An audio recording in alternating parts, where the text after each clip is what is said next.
नमस्कार, मैं प्रीति चौधरी मनोरमा। मातृ दिवस निकट है। उसी के उपलक्ष्य में हम सभी माँ के साथ सेल्फी लेते हैं और उनके विषय में अच्छी अच्छी बातें कह देते हैं। एक दिन में ही अपने कर्तव्यों की इतिश्री कर देते हैं। किंतु कभी कभी हृदय सोचता है कि क्या माँ जैसे अनमोल रिश्ते के लिए कोई एक दिन नियत कर देना सही है। हर दिन विशेष होता है, हर दिन माँ का होता है। किसी एक दिन ही माँ का महत्व बढ़ जाना, यह कुछ हास्यास्पद नहीं लगता आप सभी को? थोड़ा सा मुझे लगता है हर दिन माँ का है। वही एकमात्र ऐसी अनुभूति है जो बालक के हृदय में सदैव विद्यमान रहती है। हम उनके विषय में सोचें अथवा ना सोचें, किंतु वो हमारे विषय में सोचना कभी बंद नहीं करती हैं। उनकी प्रार्थनाएं, उनकी दुआएं और उनका स्नेह हस्त हमेशा हमारे मस्तक पर रहता है। वो रात को भी मीलों दूर बैठकर हमारे सुख दुख का एहसास करती हैं। चलिए आज प्रस्तुत करती हूँ अपने कुछ संस्मरण, कुछ लघु कथा के रूप में अपनी माँ के लिए। एक बार की बात है, एक बच्ची आंगन में खेल रही थी कि तभी वहाँ एक महात्मा आए। बच्ची फिर भी खेलती रहती है। तभी बच्ची की दादी माँ ने कहा, बिटिया पानी तो लेके आ, देख तो कितने पहुँचे हुए सिद्ध पुरुष आए हैं। बेटी खेलते हुए थोड़ा सा व्यवधान आने पर परेशान हुई और अभी लाई अम्मा कहती हुई रसोई घर से पानी लेकर आती है।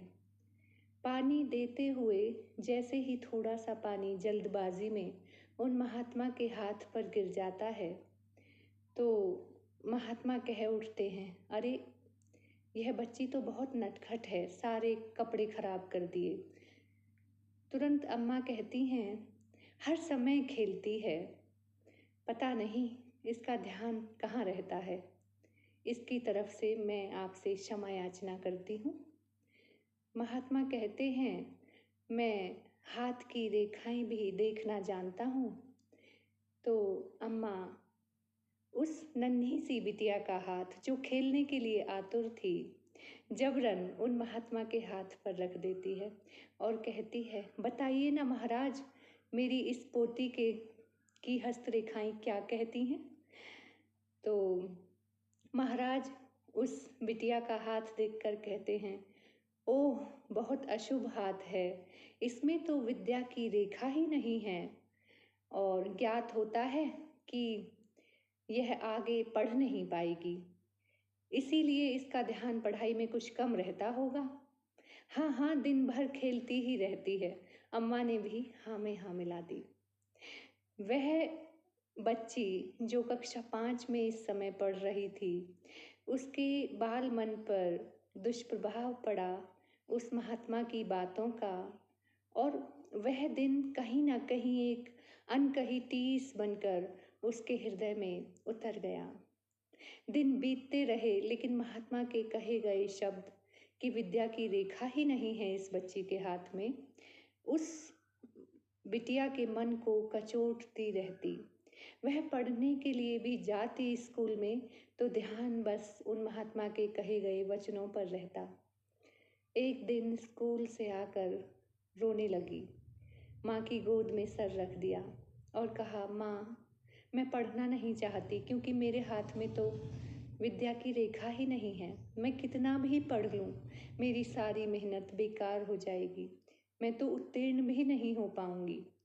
माँ ने हंसते हुए उसे अपने आंचल में छुपा लिया और माँ को क्षण भर भी देर न लगी उसकी व्यथा कथा जानने में। उन्होंने कहा, किसने कहा कि मेरी बेटी पढ़ेगी नहीं?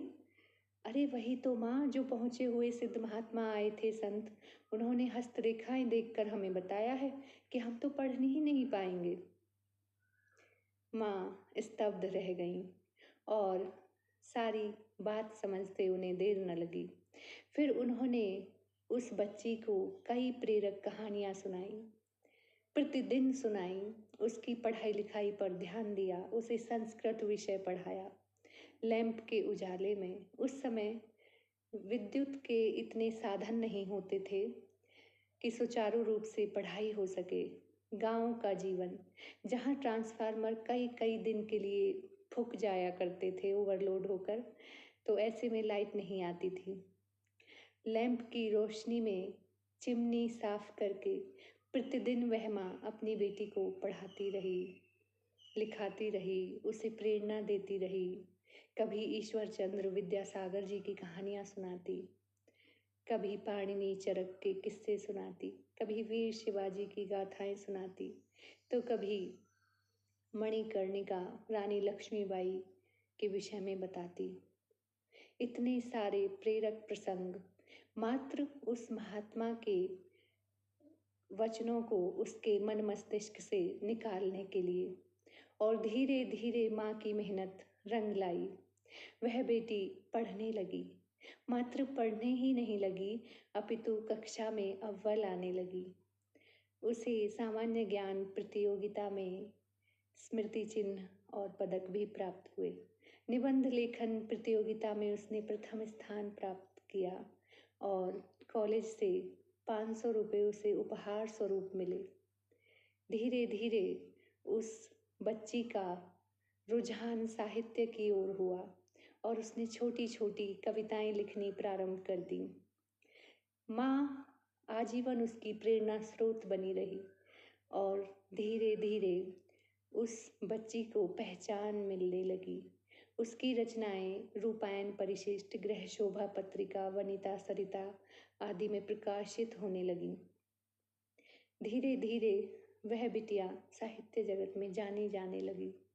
किंतु यह सब कुछ मात्र उस माँ की देन है, उस माँ के कारण हुआ। यह बिटिया कोई और नहीं अपितु आपके समक्ष बैठी कवयित्री प्रीति चौधरी मनोरमा है, जिसके जीवन में उसकी माँ ने प्रेरणा का काम किया और प्रेरणा का वह अक्षत दीप आज भी अनवरत जल रहा है। मैं सौभाग्यशाली हूँ कि मुझे ऐसी माँ मिली हैं। और किसी ने सही कहा है, ये तो सच है कि भगवान है मगर फिर भी अनजान है। धरती पे रूप माँ बाप का उस विधाता की पहचान है। मैं अपने माता पिता के लिए इस मातृ दिवस पर कोटि कोटि वंदन अभिनंदन प्रेषित करती हूँ। मेरे पिताजी का पूर्ण सहयोग रहा मेरी शिक्षा दीक्षा और मेरे लालन पालन में। मुझे कभी भी इस बात का एहसास नहीं हुआ कि मैं एक बेटी हूँ। मेरे पिताजी ने मुझे बेटों से बढ़कर प्रेम, स्नेह और दुनिया की हर खुशी दी। मैं धन्यवाद ज्ञापित करती हूँ अपने माता पिता का। माता पिता के स्नेह और आशीष से कभी उऋण नहीं हुआ जा सकता, लेकिन फिर भी उनके लिए कुछ श्रद्धा सुमन भाव प्रसून प्रेषित करके एक बेटी का धर्म निभाने का प्रयास कर रही हूँ। हार्दिक आभार आपका मेरी इस लघु कथा में शामिल होने के लिए। अपना यह स्नेह ऐसे ही बनाए रखिए। पुनः कोटि आभार।